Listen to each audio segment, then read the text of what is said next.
स्वागत है आपका सिलेक्शन ड्रीम के यूट्यूब चैनल पर। हम आपके लिए लेकर आए हैं एमपी पुलिस कांस्टेबल एग्जाम 2025 के तैयारी के लिए पीवाईक्यू सीरीज। इसीलिए चैनल पर बने रहें, चैनल को सब्सक्राइब करें और ज़्यादा से ज़्यादा शेयर करें। इसमें हम आपको करवाएंगे 2016 से लेकर 2023 तक जितनी भी एमपी पुलिस कांस्टेबल की एग्जाम हुई है उनके पीवाईक्यू के सेट।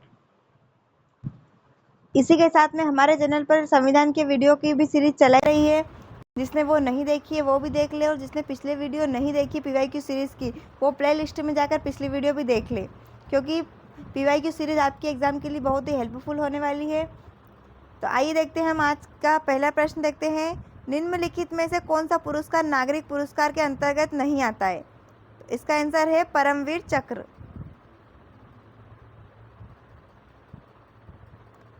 परमवीर चक्र जो है हमारा आंसर हो जाएगा। अगला प्रश्न है, खमाज, कफी और भैरवी डैश के प्रकार है? तो खमाज, कफी और भैरवी जो है राग के प्रकार है। अगला प्रश्न है, डैश G20 समूह का सदस्य नहीं है? तो इसका आंसर हो जाएगा सिंगापुर। सिंगापुर जो है G20 समूह के सदस्य नहीं है। इसके अलावा इंडोनेशिया, जापान और तुर्की जो है G20 समूह का सदस्य है। अगला प्रश्न देखेंगे, असत्य कथन चुने। तो हमें असत्य कथन जो चुनना है वो है, लॉर्ड रिपन के समय में वर्नाकुलर प्रेस एक्ट पारित किया गया था, ये हमारा आंसर है। जबकि जब सगोली की संधि पर हस्ताक्षर किए गए तो लॉर्ड हेस्टिंग बंगाल के गवर्नर थे। लॉर्ड विलियम बेटिंग ने सती प्रथा को समाप्त किया। दूसरे आंग्ल सिख युद्ध के दौरान लॉर्ड डलहौजी गवर्नर जनरल थे। ए, बी, सी और सही है, जबकि डी जो है गलत है, वही हमारा आंसर है। अगला प्रश्न देखेंगे, पूर्व बिड़ला हाउस के बगीचे में निम्नलिखित में से किस व्यक्ति की हत्या कर दी गई थी? तो इसका आंसर है महात्मा गांधी। अगला प्रश्न है, 2021-22 की पहली तिमाही Q1 के लिए सकल घरेलू उत्पाद का अनुमान किसने जारी किया? यह उस टाइम के करंट अफेयर्स का क्वेश्चन है। FRBM विधेयक 2000 में तत्कालीन वित्त मंत्री डैश द्वारा पेश किया गया था। 2003 में केंद्रीय मंत्रिमंडल द्वारा अनुमोदित विधेयक 5 जुलाई 2004 से प्रभावित हुआ। तो इसका आंसर है यशवंत सिन्हा। अगला प्रश्न है, राजकोषीय उत्तरदायित्व और बजट प्रबंधन विधेयक 2000 के अनुसार 31 मार्च 2006 तक राजस्व घाटे को समाप्त करना ही इस अवधि के राजकोषीय घाटे को सकल घरेलू उत्पाद डैश तक लाना है। तो इसका आंसर हो जाएगा GDP का 2%। अगला प्रश्न देखेंगे, नंदा देवी उत्सव भारत के किस राज्य में से संबंधित है? तो नंदा देवी उत्सव जो है उत्तराखंड से संबंधित है। अगला प्रश्न है, राजस्थान का पुष्कर महोत्सव किस जानवर से संबंधित है? तो पुष्कर महोत्सव जो है ऊंट से संबंधित है। अगला प्रश्न है, विश्व प्रसिद्ध जोग जलप्रपात निम्नलिखित में से किस नदी द्वारा निर्मित है और यह किस राज्य में पाया जाता है? तो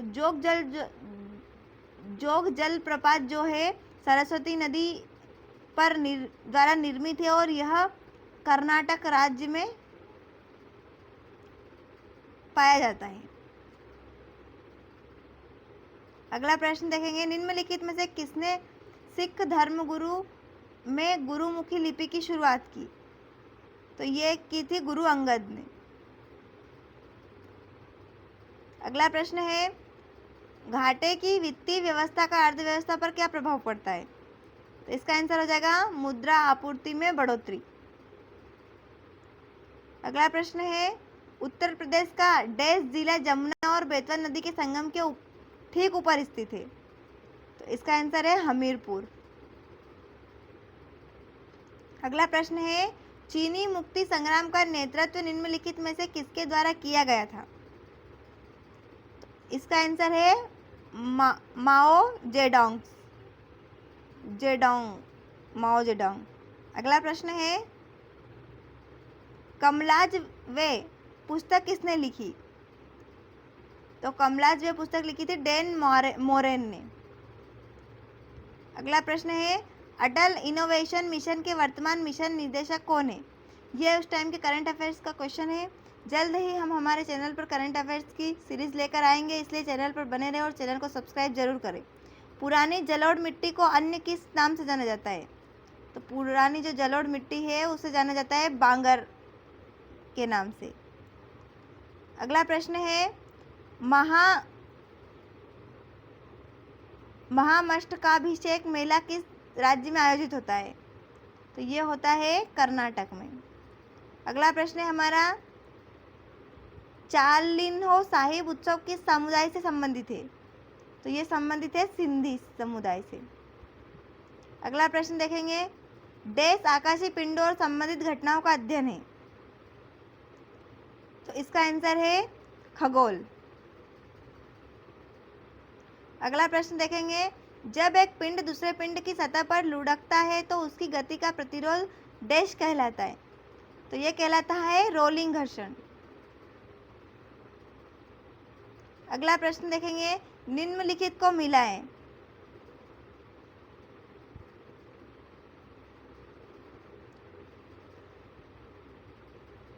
सबसे छोटा पौधा, तो इसका आंसर हो जाएगा शैवाल।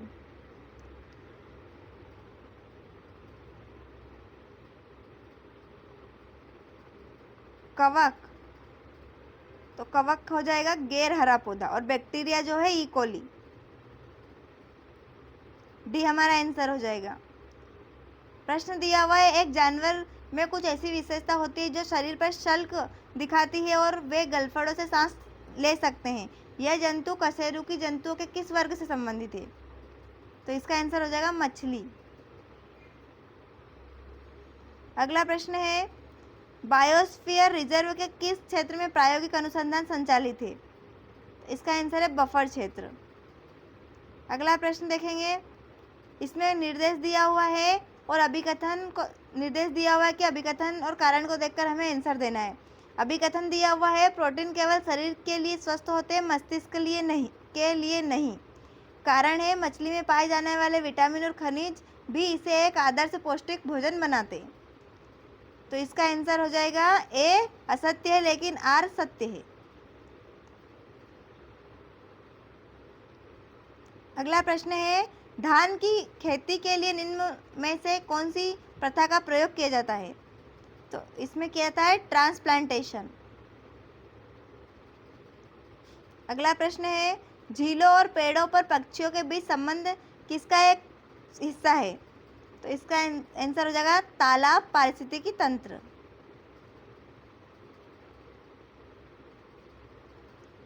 अगला प्रश्न है निर्देश दिया हुआ है और अभिकथन और कारण को देखकर हमें क्वेश्चंस का आंसर देना है। कपास गर्मी और गर्म मौसम के लिए सबसे अच्छे कपड़ों में से एक है। कारण है कपास नरम, हल्का, सांस लेने योग्य होता है और आसानी से पसीना सोख लेता है। तो ए और आर दोनों सत्य है। आर ए की सही व्याख्या करता है, मतलब कि जो ए है हमारा राइट आंसर हो जाएगा। अगला प्रश्न है एक डैश प्रक्रिया एक ऐसी प्रक्रिया है जिसके लिए सिस्टम से अपने परिवेश में ऊर्जा की आवश्यकता होती है या अवशोषित होती है? तो इसका आंसर हो जाएगा ऊष्माशोषी। अगला प्रश्न है हमारा जब कोई वस्तु पूरी तरह या आंशिक रूप से पानी में डूबी होती है तो वह डैश बल का अनुभव करती है? तो इसका आंसर है उत्प्लावक बल। अगला प्रश्न है निम्नलिखित में से कौन सा तरल पदार्थ को ठोस में बदलने के लिए सामान्य तरीका है और विशिष्ट बनावट वाले विभिन्न प्रकार के भोजन का उत्पादन करने के लिए अत्यधिक उपयोग किया जाता है? तो इसका आंसर हो जाएगा हिमीकरण द्वारा संपीड़न।